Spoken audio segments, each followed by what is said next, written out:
Hello students, आज का जो अपना टॉपिक है वो है transportation problem. Now transportation is a part of LPP. LPP का जो एप्लीकेशन पार्ट है वो है आपकी transportation problem. Now linear programming कहाँ से ली गई थी? जनरल लाइफ से। तो ट्रांसपोर्टेशन प्रॉब्लम भी आपकी जनरल लाइफ से रिलेटेड प्रॉब्लम है। ट्रांसपोर्टेशन नाम से ही दिख रहा है ट्रांसपोर्टेशन से रिलेटेड। जो आपकी ट्रांसपोर्टेशन की कॉस्ट है उसको मिनिमाइज करना इसका एम है। ठीक है, तो ट्रांसपोर्टेशन का फॉर्मेट जो होगा वो इस तरह से होगा।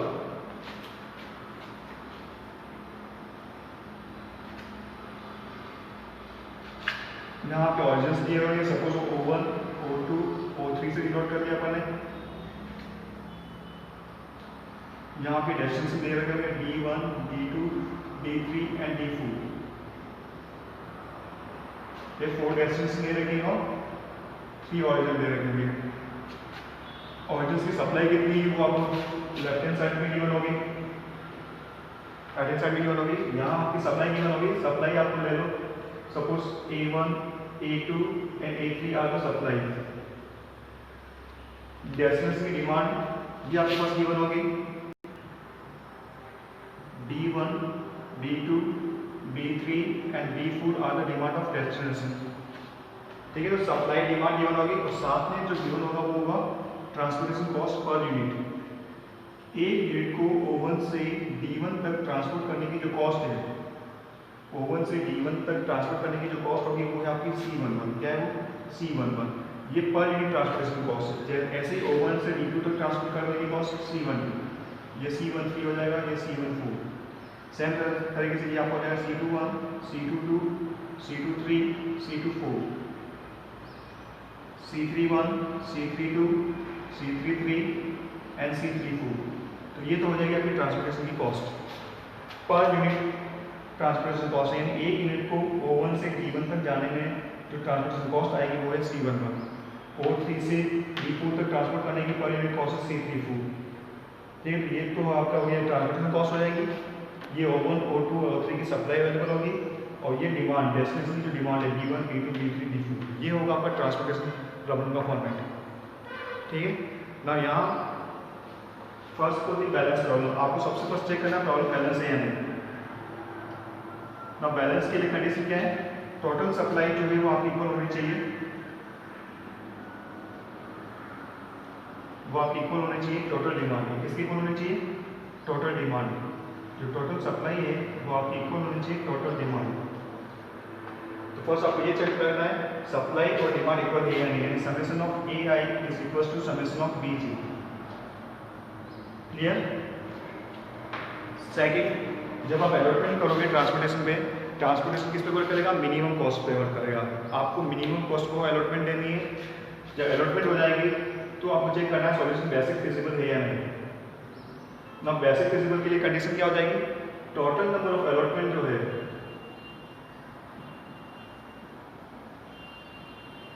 किसके इक्वल होना चाहिए? m + n-1। Total number of allotment अगर m + n-1 के इक्वल है तो आपकी कहलाती है बेसिक फिजिबल सॉल्यूशन। m यहाँ डिनोट कर रहा है नंबर ऑफ रो, ये जो रो है वो n से डिनोट होगी। n डिनोट कर रहा है कॉलम -1। अगर इसके बाद अगर आपने अलॉटमेंट आई है सॉल्यूशन के अंदर तो आपको कहलाएगा बेसिक फिजिबल सॉल्यूशन।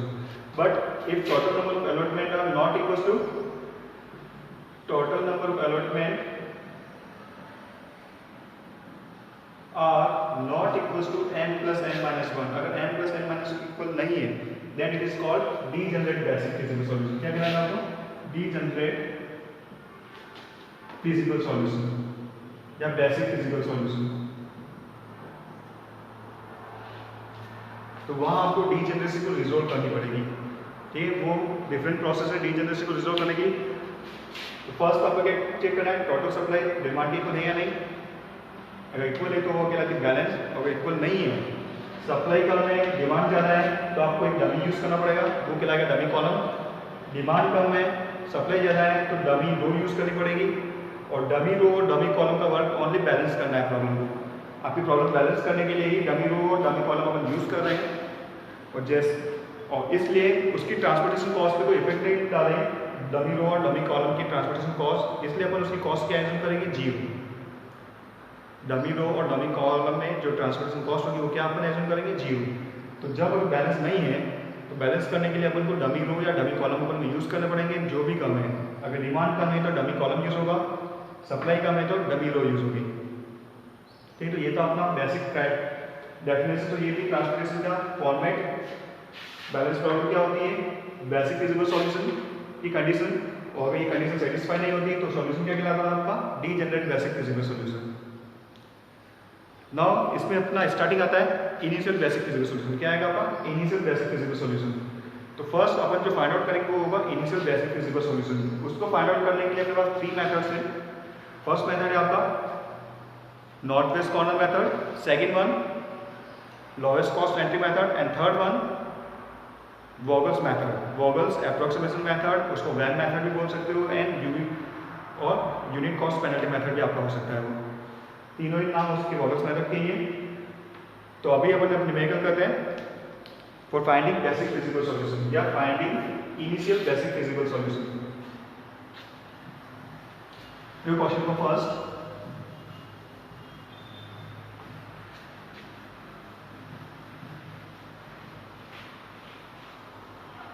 जो फर्स्ट न्यूमेरिकल है आपका solve the following transportation problem, solve the following transportation problem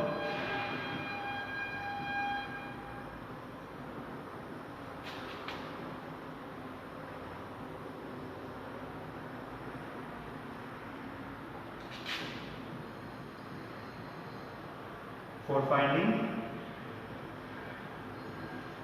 initial basic physical solution।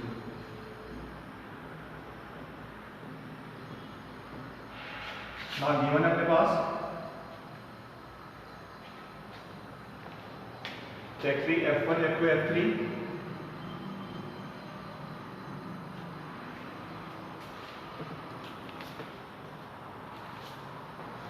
warehouse W1 W2 W3 and W4।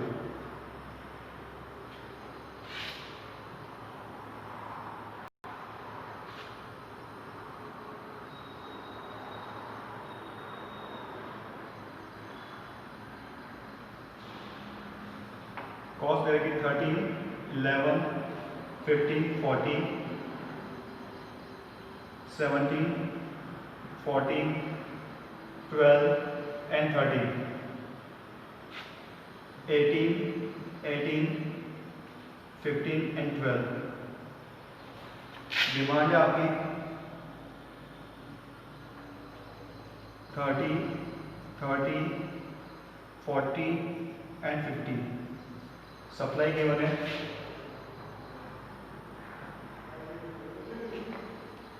20, 60 and 70। Clear? तो ये आपका न्यूमेरिकल है।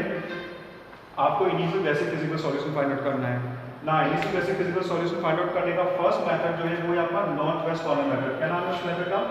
फर्स्ट मेथड जो दे रखा है नॉर्थ वेस्ट कॉर्नर मेथड।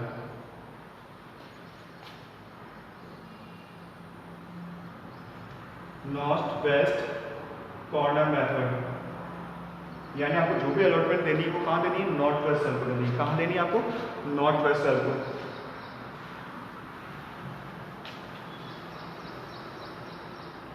जो भी अलॉटमेंट होती है आपको नॉर्थ वेस्ट सेल, ये आपका नॉर्थ वेस्ट कॉर्नर कौन सा होता है? ये जो कॉर्नर होता है वो है आपका नॉर्थ वेस्ट कॉर्नर मेथड। यहाँ आपको अलॉटमेंट देना है। जो भी अलॉटमेंट देना है कहाँ देना है? इस पोजिशन पे। नाउ यहाँ नॉर्थ वेस्ट कॉर्नर कौन सा हो जाएगा? ये वाला जो कॉर्नर है वो आपका नॉर्थ वेस्ट कॉर्नर हो जाएगा। अलॉटमेंट देते वक्त आपको इतना ध्यान रखना है, न तो किसी से अपन ज़्यादा ले सकते हो, ना उसकी डिमांड से ज़्यादा अपन उसको दे सकते हैं।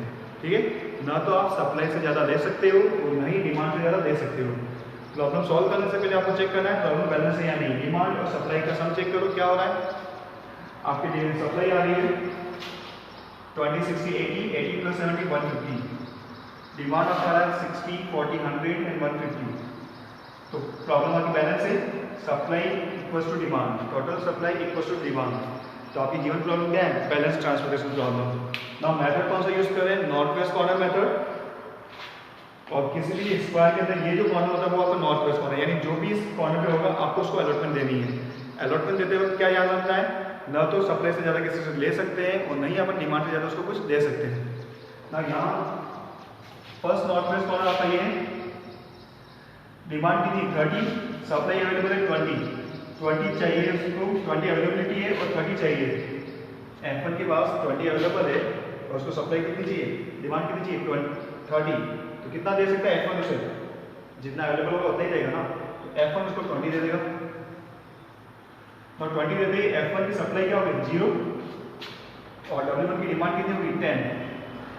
अब F1 के पास 20 यूनिट अवेलेबल थी और उसने W1 को ट्रांसफर कर दी, तो F1 W2 W3 and W4 को कुछ दे सकता है क्या, नहीं दे सकता। तो ये वाला पार्ट कैंसिल आउट हो जाएगा, ये वाला जो फर्स्ट रो है F1 वो कैंसिल आउट हो जाएगा। द फर्स्ट रो के कैंसिल आउट होने के बाद नॉर्थ वेस्ट कॉर्नर कौन सा बच गया, फर्स्ट रो तो कैंसिल आउट हो गई। अब नॉर्थ वेस्ट कॉर्नर ये जो होगा, फिर इसके एलिमिनेट होने के बाद नॉर्थ वेस्ट कॉर्नर का ये मेथड है। नाउ 17 आपकी डिमांड है, 17 आपके लिए डिमांड कितनी है 10 और उसकी करस्पॉन्डिंग सप्लाई दे रखी है 60। 10 डिमांड है, 60 अवेलेबल है अपने पास, 10 दे सकते हैं अपन, उसको 10 अपलोड कर दिया। नाउ रिमेनिंग सप्लाई 50 और रिमेनिंग डिमांड 0। रिमेनिंग डिमांड क्या हो गई आपकी 0। नाउ W1 की डिमांड कंप्लीट हो गई, 30 उसको चाहिए था, 20 उसने F1 से ले लिया और 10 उसने F2 से ले लिया। अब W1 F3 से कुछ कलेक्ट करेगा क्या, नहीं सप्लाई देगा उससे, तो F3 वाला कॉलम कैंसिल आउट हो गया, यानी फर्स्ट कॉलम अब कैंसिल आउट हो चुका है, फर्स्ट रो भी कैंसिल आउट हो चुकी है। नेक्स्ट नॉर्थ वेस्ट कॉर्नर 14 की डिमांड क्या होगी 30, सप्लाई 50 है, 50 चाहिए और 30 अवेलेबल दे सकते हैं, तो 14 को अपन अलॉट करते हैं 30, remaining demand 0, remaining supply 30 allot किया तो रिमेनिंग सप्लाई कितनी बची 20। क्या कंप्लीट हो गया, डिमांड कंप्लीट हो गई W2 की, तो W2 अब F3 से कोई भी चीज सप्लाई नहीं लेगा। नेक्स्ट नॉर्थ वेस्ट कॉर्नर 12 की सप्लाई 20 दे रखी है, डिमांड कितनी है इसकी 40, 20 चाहिए 40 अवेलेबल है, ठीक है 40 चाहिए और 20 अवेलेबल है, क्या मिलेगा उसको 20 दे सकते हैं, तो उसको 20 अलॉट कर देंगे। रिमेनिंग डिमांड 20 और रिमेनिंग सप्लाई आपकी हो जाएगी 0। नाउ F2 की सप्लाई कंप्लीट हो गई, F2 अब W4 को कोई भी चीज सप्लाई नहीं कर सकता। Next north west corner first second row cancel out हो चुकी है और फर्स्ट सेकंड कॉलम भी कैंसिल आउट हो चुका है। अब यही आपका नॉर्थ वेस्ट कॉर्नर बचा है 15, डिमांड 20 है, सप्लाई 70, कितना दे सकते हैं 20 दे सकते हैं इसे। Remaining demand 0, remaining supply 50। Last 12 की डिमांड भी कितनी 50, सप्लाई भी आपकी 50 है, 50 अलॉट कर सकते हैं, तो 50 अलॉट कर दिया, रिमेनिंग 0 एंड रिमेनिंग सप्लाई 0। तो ये allotment by north west corner method, जो भी नॉर्थ वेस्ट कॉर्नर में होगा आपको उसको अलॉटमेंट देते हुए चलना है। अब आप चेक क्या करना है, सॉल्यूशन आपका बेसिक फिजिकल है या नहीं। टोटल नंबर ऑफ अलॉटमेंट आपका इक्वल होना चाहिए m + n - 1 के। अलॉटमेंट आपकी दे रखी है 1 2 3 4 5 6, कितनी अलॉटमेंट है 6 अलॉटमेंट है। n नंबर ऑफ रो 3 दे रखी है, n number of column 4 - 1 equal है ना, m + n - 1 की total number of allotment, hence the solution is basic feasible solution. आपका सॉल्यूशन क्या है, बेसिक फिजिबल सॉल्यूशन। और इसकी टोटल ट्रांसपोर्टेशन कॉस्ट हो जाएगी, टोटल ट्रांसपोर्टेशन कॉस्ट जो टेबल में दे रखी है वो 1 यूनिट ट्रांसपोर्ट करने की कॉस्ट है। अगर 20 यूनिट F1 से W1 ट्रांसफर करिए तो कॉस्ट क्या हो जाएगी 20 × 30 plus 10 × 70 plus 30 × 14 plus 20 × 12 plus 20 × 15 plus 50 × 12। सम करो से 20 × 30 तो आपका हो जाएगा 260 प्लस 10 × 17 170, 260 प्लस 170 कितना हो गया 430 plus 40 × 3 420, 420 and 430 850 plus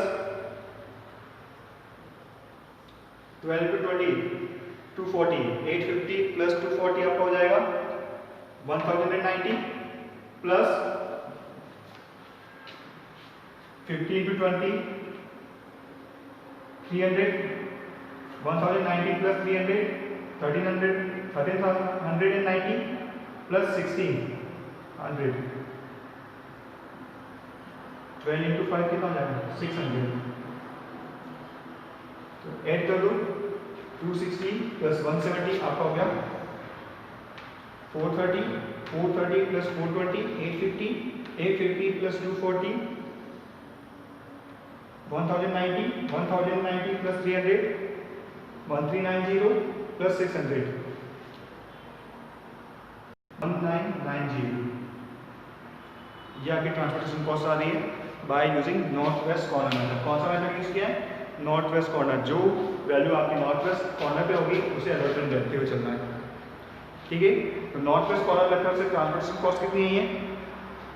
1990 rupees, 1990 rupees. ये तो आपकी ट्रांसपोर्टेशन कॉस्ट आई है by using north west corner method. और ये सॉल्यूशन कौन सा है?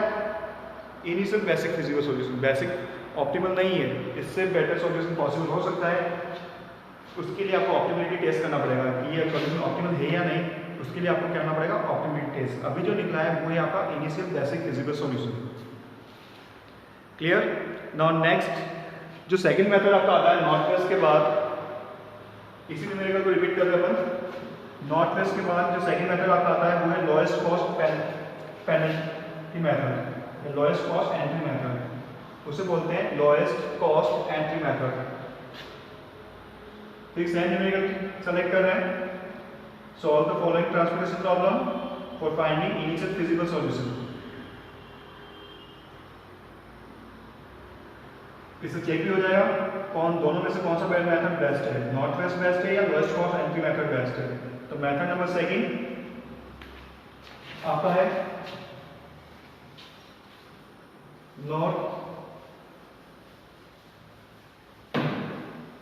Method number second north west के बाद अपना जो सेकंड मेथड आता है वो है lowest cost penalty method. Method का नाम क्या है?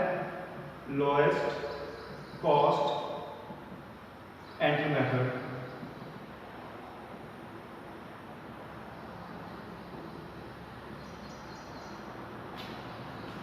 नाम से पता है लोएस्ट कॉस्ट को आपको एंट्री देनी है या लोएस्ट कॉस्ट को आपको अलॉटमेंट देना है।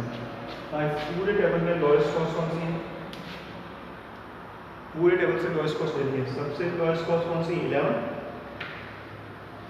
ना। 11 की डिमांड कितनी है? 30। 11 की सप्लाई कितना? 20। तो कितना अलॉट कर सकते हैं? 20 दे सकते हैं क्योंकि 20 अवेलेबल है F1 के पास।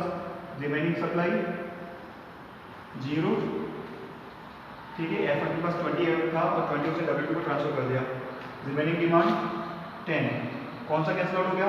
F1 कैंसिल आउट हो गया क्योंकि F1 अब कोई भी सप्लाई नहीं दे सकता। 20 अलॉटमेंट थी, 20 थी सप्लाई और 20 से W2 को सप्लाई कर दी। नेक्स्ट मिनिमम नाउ 12 आ रहा है, टाई हो रहा है। रेंडमली आपको सेलेक्ट करना, किसी भी एक 12 को ट्राई कर दो क्योंकि इनिशियल बेसिक फिजिकल सॉल्यूशन देगा। क्या देगा? ये आपका इनिशियल बेसिक फिजिकल सॉल्यूशन जो डिफरेंट आ सकता है।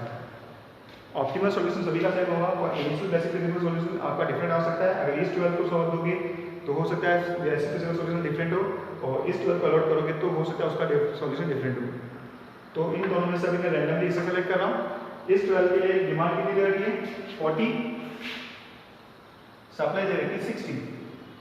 40 चाहिए और 60 अवेलेबल है, तो कितना दे सकते हैं अपन? 40 चाहिए और 60 अवेलेबल है, 40 दे सकते हैं। इसकी डिमांड कंप्लीट कर दिया मैंने 40। Remaining demand 0, remaining supply 20। W3 की डिमांड कंप्लीट हो गई तो W3 F3 से अब कुछ नहीं लेगा, तो ये वाला कॉलम भी कैंसिल आउट हो गया। नेक्स्ट मिनिमम जो कैंसिल आउट हो गई उसको सेलेक्ट नहीं करना है। नेक्स्ट मिनिमम 12 की डिमांड 50 और सप्लाई 70। 50 चाहिए, 70 अवेलेबल है, 50 दे सकते हैं, जैसे 50 दे दिया। Remaining demand 0, remaining supply 20। ना W4 की डिमांड भी कंप्लीट हो गई तो W4 F2 से कुछ नहीं परचेज करेगा। फोर्थ कॉलम भी कैंसिल आउट हो गया। नेक्स्ट मिनिमम 14 की डिमांड 10, सप्लाई 28। 10 दे सकते हैं इसे, 10 चाहिए और 20 अवेलेबल है अपने पास, तो 10 से अलॉट कर दिया। Remaining demand 0, remaining supply 10। Now W2 भी कैंसिल आउट हो गया क्योंकि उसने कंप्लीट हो गई demand. Next minimum 70, demand 30, supply 10। 30 चाहिए पर 10 अवेलेबल, कितना देंगे? 10 देंगे, तो 10 दे दिया। रिमेनिंग डिमांड सप्लाई तो 0 हो गई और रिमेनिंग डिमांड आपकी 20। अब क्या बच रहा है? 18 बच रहा है। 18 के लिए डिमांड 20 है, सप्लाई भी 20 है, 20 ले सकते हैं, इसको 20 अलॉट कर दिया, रिमेनिंग डिमांड 0, रिमेनिंग सप्लाई 0। तो ये आपका initial basic physical solution by using lowest cost entry method. Now check करो बेसिक फिजिकल है या नहीं। टोटल नंबर ऑफ अलॉटमेंट 1 2 3 4 5 6, ठीक है, 6 अलॉटमेंट है। Equals to n plus n minus 1, 3 rows है, 4 कॉलम है, -1 इक्वल है। तो सॉल्यूशन क्या आपका? Basic physical solution. Now total transportation cost निकालो इसकी। Total transportation cost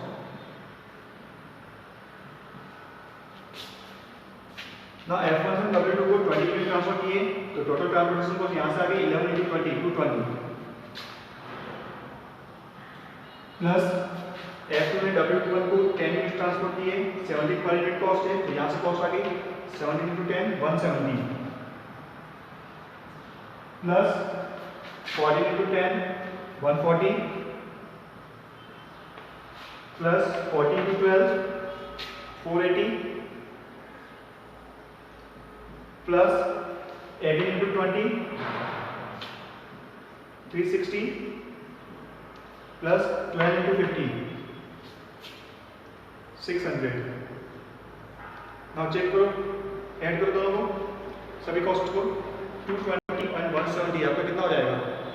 220 plus 170 390 390 plus 140 530 530 plus 480 530 plus 480 1010 1010 and 360 1370 1370 and 600 rupees 1970 इसकी ट्रांसपोर्टेशन कॉस्ट आ रही है।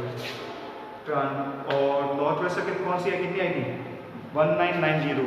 तो 1970 बेटर है 1990 से, क्योंकि ट्रांसपोर्टेशन कॉस्ट अपन क्या चाहिए? मिनिमम हो।